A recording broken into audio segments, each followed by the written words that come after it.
삶은 속도보다 방향이 중요합니다. 여러분, 삶은요, 속도보다 방향이 중요해요. 너무 빨리 가면 빨리 갑니다. 가장 좋은 것은 무엇이죠? 바른 방향으로 제대로 가는 것이죠. 바른 방향으로 빨리 가는 것이에요. 그 삶을 행할 때 바른 방향으로 그 바른 것을 빨리 속히 하는 것입니다. 그런데 이 둘, 속도와 방향을 동시에 잡기란 쉽지가 않습니다. 그렇기 때문에 인간에게는 반드시 쉼이 필요합니다. 쉰다는 것, 휴식이라는 것은 지친 육체와 정신 그리고 영혼을 쉬게 하는 것뿐만 아니라 휴식 이후에 나아가야 할 그 삶의 방향을 점검하는 시간이기도 합니다. 제가 웬만하면 우리 교우들이 교회에 있을 때는 함께 그 자리에 참여하고, 그리고 우리 교우들이 다 우리 교회 밖으로 나갈 때까지 기다렸다가 보통 제 일을 합니다. 그게 제 마음이 편해요. 근데 어제는 너무 일이 많았어요. 솔직히 말씀드리면 임원회도 있었죠. 임원회 준비도 해야 되죠. 우리 정순남 권사님 장례식도 있었죠. 또 주일이고 또 성찬이었죠. 여러 가지로 분주했습니다. 그래서 이렇게 앉아 있다가 저도 모르게 그렇게 했어요. 저는 오늘 쉬어야겠어요. 그리고 얼른 들어와서 한 2시간 잤습니다. 2시간 자고 나니까 내가 지금 뭘 어떻게 무엇부터 해 나가야 되는지가 좀 잡히게 되더라고요. 여러분, 쉰다는 것은 단순히 그냥 쉬는 것이 아닙니다. 다음 스텝을 구상하고 다음 방향을 생각하는 시간입니다. 어떻게 점검해야 됩니까? 지난 시간 속도를 내며 달려온 그 삶의 내용들을 생각하고 되돌아보면서 자신의 삶의 걸음을 되살펴야만 합니다. 어디만큼 왔는지, 어떻게 왔는지, 혹시 내가 목표하고 추구하는 그 방향에서 나는 지금 어긋나 있지는 않은지를 점검하고 생각하고 확인하면서 내 삶의 방향을 점검해야만 하는 것입니다. 그리고 난 다음에 또 주어진 삶의 현장 속에서 방향을 잡고 속도를 내고 살아야만 하는 것이죠. 사랑하는 우리 대화교회 교회 여러분, 이와 같은 쉼을 누리는 자들이 되기를 주의 이름으로 간절히 축원합니다. 쉰다고 해서 무작정 그냥 누워서 스마트폰만 보고 있다가 잠잘 시간도 넘기지 마시기를 간절히 바랍니다. 정말로 쉰다는 것은 무엇입니까? 지난날 내 시간을 돌아보고 앞으로 내가 가야 할 그 길을 살피는 것, 이것이 진짜 쉼이라는 것입니다. 우리 예수님도 쉼을 가지셨습니다. 제자들이 사역에 지쳐서 피곤함을 보일 때면 예수님은 어떻게 하셨습니까? 무리를 떠나 한적한 곳으로 가셨어요. 여러분, 예수님도 직장 생활의 묘미를 아신 겁니다. 여러분, 직장 생활 하시면 아시겠지만 상급자가 같이 회식에 가면 즐겁습니까? 즐겁지 않습니까? 즐겁지 않죠, 그렇죠? 적당히 빠져주는 상사가 똑똑한 상사입니다. 제자들이 사역에 지쳐 피곤할 때쯤 되면요, 예수님은 무리를 떠나 한적한 곳으로 쉬러 가셨습니다.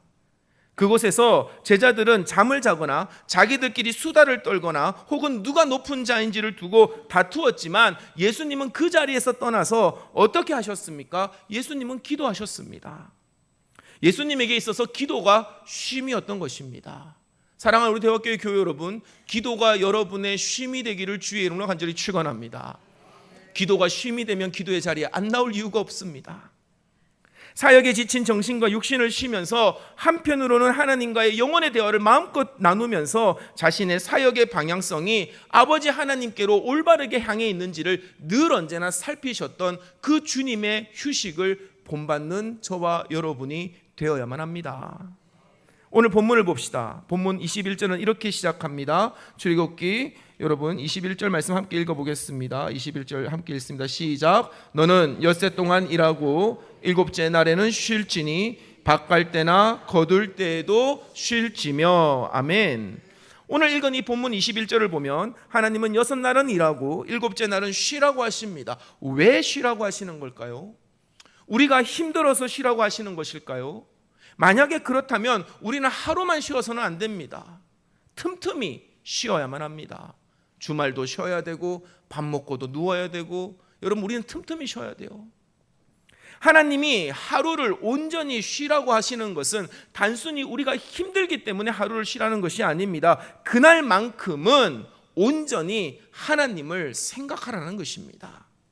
온전히 하나님을 묵상하면서 우리의 생명과 삶의 원동력이 하나님께로부터 왔음을 깨달으라는 것이에요.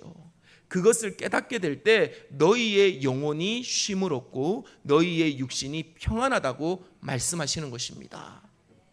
우리가 쉼 없이 몰두하며 일을 할 때 여러분 하나님을 생각할 수 있습니까? 우리가 쉼 없이 몰두하면서 무슨 일을 할 때 여러분 하나님을 생각할 때가 있어요? 여러분, 저는 하나님의 일을 하는 사람입니다. 저 역시 하나님의 일을 하는 저 역시도요, 쉼 없이 일이 몰아칠 때는 하나님의 일을 하고 있음에도 하나님을 까먹습니다. 오죽한데, 저도 이런데 여러분들은 오죽하겠습니까? 우리가 쉼 없이 일을 하면 온갖 스트레스와 피곤과 짜증이 밀려옵니다. 그리고 우리는 쉽게 우리의 말로 그리고 우리의 행동으로 죄를 짓습니다. 하나님은커녕 나 자신조차 돌아볼 겨를이 없습니다. 그러다 보면 우리의 삶의 방향성을 잃어버리게 되는 것이에요. 내가 추구하는 삶의 목표와 가치가 하나님의 것이 아니라 세상의 것이 되어버리고 그때 우리의 인생은요, 잘못된 길에 빠지게 됩니다. 그래서 여러분, 이런 사람들이 정말로 조심해야 됩니다. 미친 듯이 일하고요, 미친 듯이 노는 사람들이 위험합니다.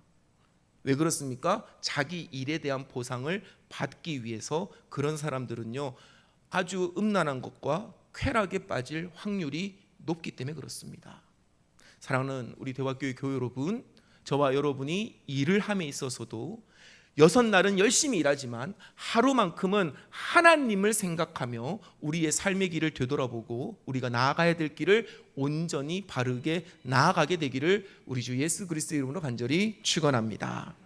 여러분, 삶의 방향성을 잃은 그리스도인들은요, 그리스도인들의 가장 두드러지는 특징은요, 무엇이 있냐면, 삶의 방향성을 잃어버린 그리스도인들의 가장 두드러지는 특징은요, 하나님께 대한 감사를 잃어버리게 됩니다.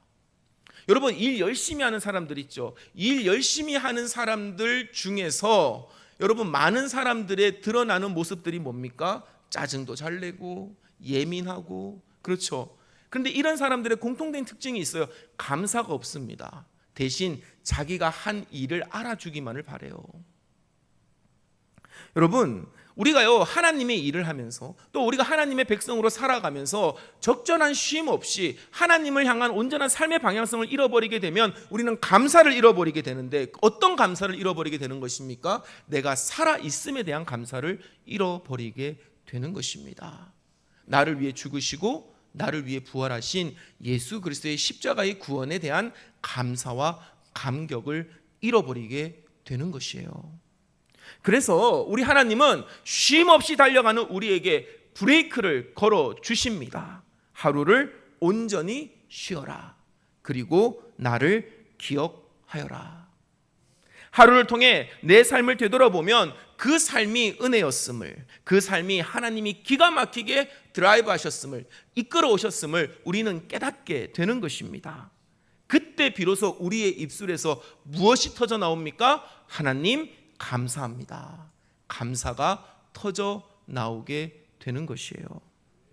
사랑하는 우리 대화교회 교회 여러분, 감사할 줄 아는 그리스도인들이 되시기를 주의 이름으로 간절히 축원합니다. 자신의 삶을 되돌아보며 회개하고 감사할 줄 아는 그리스도인은 늘 언제나 삶의 방향성이 하나님을 향할 수밖에 없습니다. 복의 근원 되시는 하나님에게로 늘 바르게 나아가는 복된 인생들, 바로 오늘 이 하루를 온전히 주님께 드린 우리의 삶이 되기를 주의 이름으로 간절히 축원합니다. 본문 22절을 한번 같이 읽어볼까요? 본문 22절 말씀 우리 함께 읽겠습니다. 시작. 77절 곧 맥주의 초실절을 지키고 새말에는 수장절을 지키라. 아멘. 이건 주님의 명령입니다. 맥주절을 지키라. 맥주절은 1년의 첫 번째 수확물인 보리를 추수하는 절기입니다. 하나님께 첫 번째 소산물을 드림으로써 모든 것이 하나님께로부터 나온 것임을 인정하고 감사하는 것입니다. 그리고 맥주절은 또한 칠칠절이라고 불렀습니다. 유월절 어린 양의 피를 문설주에 발라 죽음을 면했던 그날부터 일주일을 7번 보낸 그날이 바로 칠칠절입니다. 전반기입니다, 거의. 그래서 6월과 7월 사이에 보리를 추수하는 축제의 맥추절과 더불어 이스라엘 백성들의 삶이 구원을 받은 그 칠칠절을 통해서 이스라엘 백성들은요, 하던 일을 멈추고 그리고 온전히 쉬면서 자신을 구원해 주시고 또 필요한 모든 삶의 소산을 내려주신 하나님을 생각했던 것입니다. 이를 통해 자신들의 복의 근원이 하나님이심을 깨닫고 그 복되신 하나님께 자신들의 삶의 방향성을 더욱더 확실하게 메어두고 후반기도 살아갈 것을 다짐했던 절기, 그것이 바로 오늘 우리가 지키고 있는 맥추 감사 주일인 것입니다. 여러분, 우리가 맥추절 곧 칠칠절 곧 맥추절을 지켜야 하는 이유가 바로 여기에 있습니다. 예수 그리스도의 십자가의 은혜로 우리는 구원을 받아 그리스도인이 되었기 때문입니다. 이것은 유월절 어린 양의 피로 죽음에서 살아난 이스라엘 백성들의 구원과 비교할 수 없을 만큼의 큰 은혜인 줄로 믿습니다. 뿐만 아니라 우리는 예수 그리스도로 말미암아 복과 은혜를 받아서 이 세상 속에서 아름다운 삶의 열매를 많이 맺으며 살아가고 있는 것이에요. 요약해 볼까요? 우리는 예수 그리스도로 말미암아 살아남았습니다. 살아남은 우리는 하나님의 그 은혜로 말미암아 좋은 열매를 많이 맺고 살아간다라는 것입니다. 여러분, 이것이 우리의 노력입니까? 아닙니다. 제가 오늘 우리 가브리엘 찬양대에게도 같이 기도하면서 그런 얘기를 했고, 오늘 이 새벽에도 그 얘기를 했지만, 우리의 코끝에 생기가 사라지면, 우리의 손과 발에 힘이 사라지면 우리는 아무것도 아닌 존재입니다. 살아있음이 감사한 일인 것입니다. 여러분, 이것은 우리의 노력이 아니에요. 하나님이 하시는 일입니다. 당연히 우리가 구원을 받고 그리스도인으로서 하늘과 땅에서 삶의 열매를 맺을 수 있는 것 역시도 주의 은혜인 줄로 믿으시기를 주의 이름으로 간절히 축원합니다. 우리는 이 사실을 이 맥추절 전반기와 후반기를 가로지르는 이 시간에 기억해야만 하는 것입니다. 하나님은 이 사실을 잊지 않게 하시고자 절기를 만드시고 절기 때는 반드시 하나님 앞에 자기 자신을 내어 보일 것을 명령하셨습니다.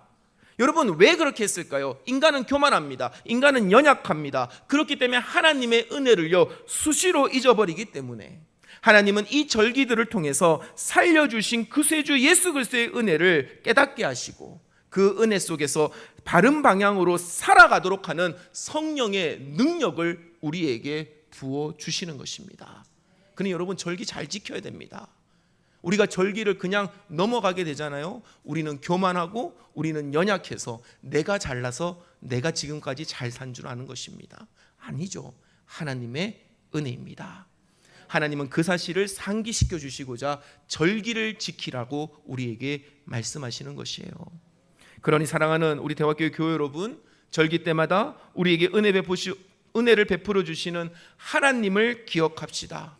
하던 일을 멈추고요, 온전히 하나님을 묵상하고요, 우리의 삶을 되돌아보면서 내 삶의 방향성을 점검할 수 있는 지혜와 명철이 오늘 이 자리에 모이신 여러분에게 있게 되기를 주의 이름으로 간절히 축원합니다. 내가 주의 은혜 안에 살았는지 아니면 내 마음대로 살았는지를 살피기만 해도 우리의 인생은 어제보다 나은 오늘, 오늘보다 나은 내일이 될 것입니다. 그렇기 때문에 절기는 또한 회개의 시간이기도 합니다. 내 마음대로 살아도 인내하시고 사랑으로 지도해 주신 하나님의 손길을 기억하고 그것이 은혜임을 깨닫고 회개하는 시간, 이것이 바로 이 맥주 감사주일에 우리가 해야 할 모습입니다. 그래서 하나님의 이끄심에 순종하는 신앙의 태도를 견실히 견지해 나아가야만 하는 것입니다. 자, 이제 말씀을 맺습니다. 오늘 우리는 성찬을 마주합니다. 매달 첫 주 우리가 성찬을 드리는 것도 그 이유가 있습니다. 맥추절의 의미와 일맥상통하는 것이죠. 성찬은 그 자체가 하나님의 위대한, 우리 주 예수 그리스도의 위대한 은혜의 상징입니다. 성찬으로부터의 초대부터 성찬 후 감사기도까지 우리는 한 목소리로 예수 그리스도의 십자가의 사건을 목격하고 입으로 고백하고 감사하고 그것을 먹고 마심으로 신앙을 체화합니다. 성찬은 하나님께서 예수 그리스도를 통해서 우리를 구원해 주신 그 놀라운 은혜의 내용이 아주 상징적으로 축약적으로 잘 담겨져 있는 것입니다. 우리가 이 성찬을 드림으로 말미암아 우리는 하나님의 놀라운 은혜를 깨닫고 감사함으로 고백할 수 있는 것이에요. 그리고 이 성찬은 매달 첫 주에 드려집니다. 매주 드리면 좋겠지만 여건상 우리는 매달 첫 주에 드립니다. 이 놀라운 은혜를 깨닫고 받아들인 우리는 또 그 한 달 동안 구원받은 그리스도인으로서 세상 가운데 하나님의 열매를 맺으며 살아갈 수 있는 것이에요. 여러분, 우리 인간은 연약함으로 때로는 의지적으로 하나님의 은혜를 잊어버리고 살아갑니다. 그렇기에 우리에게는 하나님의 그 놀라운 은혜를 반복해서 떠올리고 묵상하고 목격하고 체험하는 일들이 필요합니다. 그것이 우리를 위하여 크신 은혜를 베풀어 주신 하나님께 배응망덕하지 않는 길이고 또한 우리의 삶이 바르게 나아가는 유일한 길인 줄로 믿으시기를 바랍니다. 이것을 위해 하나님께서 우리에게 맥추절과 같은 절기를 정하여 주셨고 성찬과 매주 공예배를 제정하셔서 우리가 죄의 길에 들어서지 않고 하나님의 길에 들어서도록 우리를 인도해 주시는 것이에요. 그래서 여러분, 우리 감리교를 창시한 존 웨슬리 목사님은 이 모든 것들, 절기, 성찬, 세례, 예배와 같은 이것들을 두고 이것은 은혜의 방편이라고 말했습니다. 절기를 지키는 것과 매주 주께 드리는 예배, 그리고 우리가 받는 성찬과 세례는 우리가 복받도록 하나님께서 마련해 주신 은혜의 장치라는 것입니다. 여러분, 이 은혜의 장치를 경휼히 여기지 마시고 기쁨으로 전심으로 참여하는 우리 모두가 되기를 주의 이름으로 간절히 당부합니다. 자, 그러니 여러분 23절 하나님의 말씀을 함께 읽어보겠습니다. 23절 말씀 함께 읽겠습니다. 시작. 너희 모든 남자는 매년 3번씩 주 여호와 이스라엘의 하나님 앞에 보일지라. 아멘. 주님 앞에 자신을 내어놓고 회개하며 감사하는 그리스도인은요, 어떤 복을 받느냐? 24절의 복을 받습니다.